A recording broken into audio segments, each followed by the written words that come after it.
Hi sexy, come and watch till the end. In the first season of You, New York bookshop manager Joe Goldberg obsesses with promising writer Guinevere Beck. He follows her and messes with her life to get close and date her.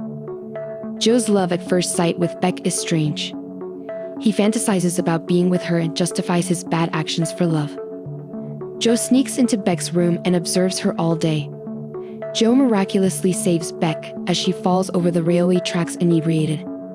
When she gets a new phone, he snatches it to listen to her. Beck's on and off lover Benji is the first major obstacle to Joe capturing Beck's heart. Joe attacks Benji and locks him in his shop's book vault because he is a jerk. Joe murders Benji because he sees no way out. He burns Benji's corpse to make it appear like he fled away. Joe and Beck start dating when Benji dies, but another issue arises. Beck's closest buddy Peach is enamored with Beck and distrusts Joe. She manipulates Beck. Joe smashes Peach in the head with a rock and leaves her for dead out of rage. Joe's Peach survives. Peach is still skeptical that Joe assaulted her. She invites Beck to her family's house for a vacation and intends to move to Paris with her. Beck rejects the offer and departs the mansion after realizing Joe was correct about Peach's manipulation. Joe murders Peach and claims she killed herself because she was depressed. Joe and Beck can finally be together without Peach's interference.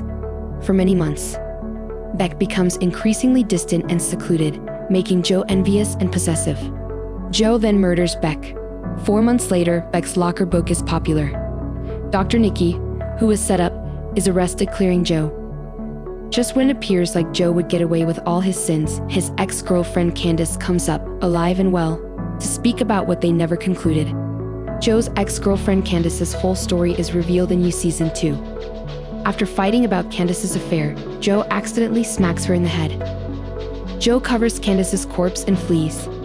After being buried alive, Candace awakens. She asks police to arrest Joe, but they refuse. Candace must take retribution by ruining Joe's life and ensuring he never abuses another woman. Joe hides in Los Angeles when Candace returns. He kidnaps Will Bettelheim and steals his identity. He moves in and works at Anavrin's book section. Joe releases the genuine Will Bettelheim from the book vault if he keeps silent. This shows him he is improved.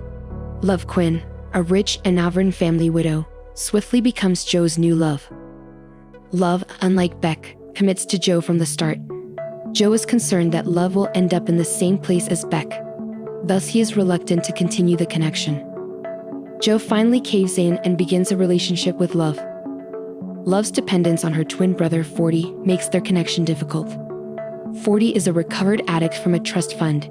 He aspires to be a renowned writer and filmmaker but lacks the desire and talent. Joe will soon assist 40 draft the screenplay for his next movie, based on Guinevere Beck's novel. To make 40's life even worse, Love's twin brother begins dating Amy, Joe's ex-girlfriend Candace. Candace confides in Love that Joe is hazardous. Unfortunately, Love believes Joe that Candace is simply a psychotic ex-girlfriend who wants revenge. Joe also befriends Ellie, his new adolescent neighbor. When Ellie secures an internship with famed comedian Henderson, her elder sister Delilah informs Joe that Henderson sexually assaulted youngsters, including Delilah when she was younger. Joe becomes spiteful and tells Henderson about his prior mistreatment. Joe accidentally knocks Henderson down the stairs, killing him. Joe conceals another death.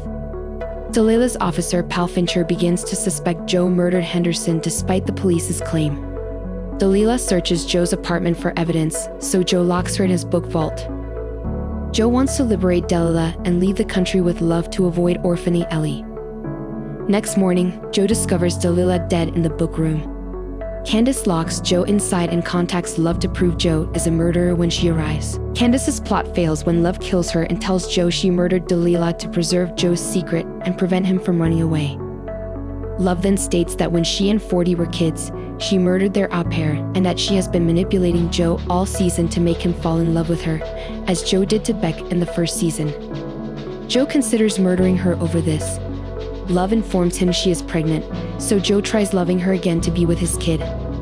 Love forgives Joe, but 40 doesn't. He holds Joe at gunpoint and confronts them. Officer Fincher shoots and kills 40. The Quinn family covers up 40's murders of Henderson and Candace. Joe offers Ellie a lot of money and promises to keep giving her money while she starts a new life. After fixing his issues, Joe may live with Love and raise their kid in a comfortable suburban home. Joe cannot forget Love since she is a murderer, but he has already set his eyes on his new next-door neighbor, who he wants much more. Season 3, Joe and Love want to enjoy a nice family life in the Madrid suburbs in U, but things go awry immediately. Joe obsesses on their new neighbor, Natalie Engler, and neglects his wife, Love, and their kid Henry. Love kills Natalie after discovering Joe loves her.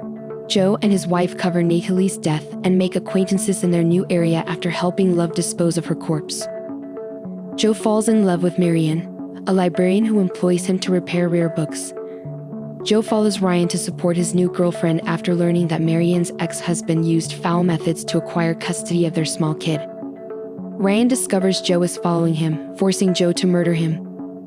Love opens a bakery and installs an underground plexiglass vault. When Gil, a local anti-vaccination campaigner, accidentally gives Henry the measles, Love blames Gil for Natalie's death. Love befriends popular monk Sherry Conrad. She proposes an open relationship with Love and Joe with her husband Carrie.